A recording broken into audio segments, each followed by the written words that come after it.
لیکن الله جل شانه ستاسو زړونو ته ګوري چې ستاسو د عمل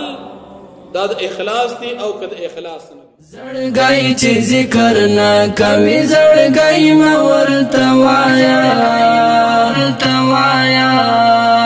سړی چې بې تقوا وي نو سړی ما ورته وایا سړی چې بې تقوا وي نو سړی ما ورته وایا.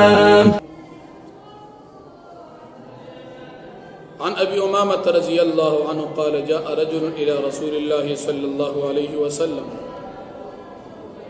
حضرت ابو امامہ رضی اللہ عنہ فرمائی کہ یو سړی نبی کریم صلی اللہ علیہ وسلم تراغی فقال ارأيت رجلا غزا يلتمس الاجر والذکر ما له. نبی علیہ الصلوۃ والسلام توئی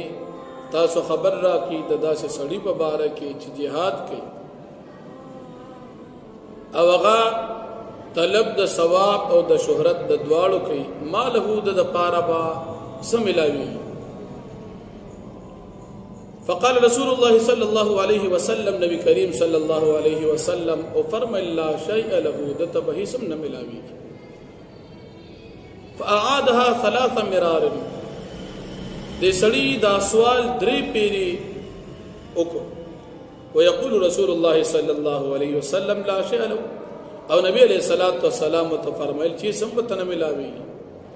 ثم قال ان الله عز وجل لا يقبل من العمل الا ما كان له خالصا وابتغي وجهه.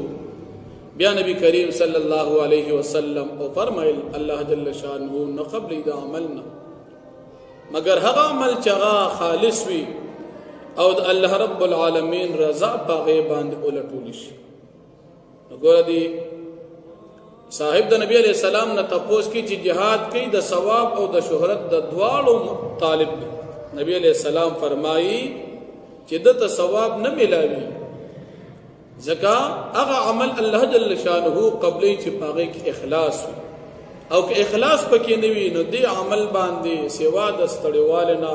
ثواب او اجر نه ملاوي. نو معلومه ده چې اخلاص یقینا دالوی عمل دی.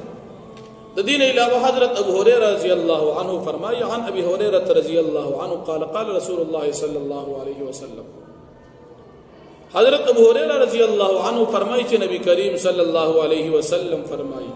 ان الله لا ينظر الى اجسامكم ولا الى صوركم ولكن ينظر الى قلوبكم. نبی کریم صلی الله علیه وسلم فرمایي الله رب العالمین استاسو بدنونو ته استاسو شکلونو صورتونو ته نه ګوري چې ستا بدن څنګه دی غټ دی کمزور دی صلیحا سر دی. استاسو شکل صورت تم الله جل شانه نه ګوري چې شکل صورت استاسو خد کبد دی ولکن ينظر الى قلوبكم. لیکن الله جل شانه استاسو زړونو ته ګوري چې استاسو دا عمل دا د اخلاص دی او که د اخلاص نه دی. که ستاسو عمل د اخلاص الله رب العالمین ستاسو د عمل قبلی او که ستاسو د عمل د اخلاص نو اگر چې ستاسو جسم او صورت هر څنګه الله جل شانه ستاسو د عمل نه قبلی. معلومه دا شو چې الله جل شانه ته اخلاص مطلوب. وعن ابي الدرداء رضی الله عنه يبلغ به النبي صلى الله عليه وسلم. حضرت ابو الدرداء رضی اللہ عنہ فرمائی کہ نبی کریم صلی اللہ علیہ وسلم قال فرمائی من اتا فراشه وهو ينوي سوک چې خپل بسترې تراغلو او د دنیت دادی ان یقوم چې دی بپاسی او د شپې باندې تهجد کی یصلی منذ کی من الليل د شپې فغلبته عیناه نو په د باندې سترګې غالب شي نه خوب په غالب شي حتى اصبح تر دې پورې چې سحر شي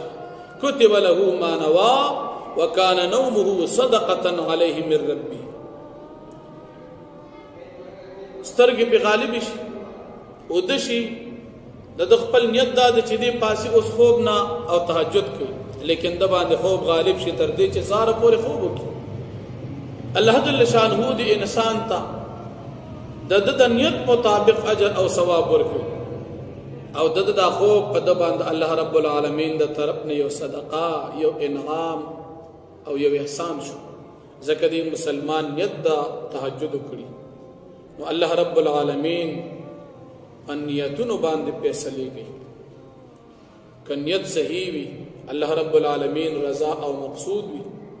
په دغه صورت کې په دې عمل باندې اجر ملاويږي او کنا نیت صحیح نه وي بیا په عمل باندې هیڅ قسم اجر نه ملاويږي د مسلمان شان بداوي چې دې کله هم نیک عمل کوي دې بخپل عمل الله رب العالمین تخی او باغې باندې الله پاک رضا او مقصود ده دی دا زموږ استاد د حدیث مبارک دیم نمبر درس شو او شپږ احادیث تقریبا په دې مسله باندې پیش شو چې الله رب العالمین هغه عمل قبلی چې هغه د الله جل شانه د رضا وي اخلاص پکې وي او که اخلاص نه وي بیا په دې باندې اجر او ثواب نه ملاويږي الله رب العالمین دې من کې اخلاص پیدا کړي واخر دعوانا الحمد لله رب العالمین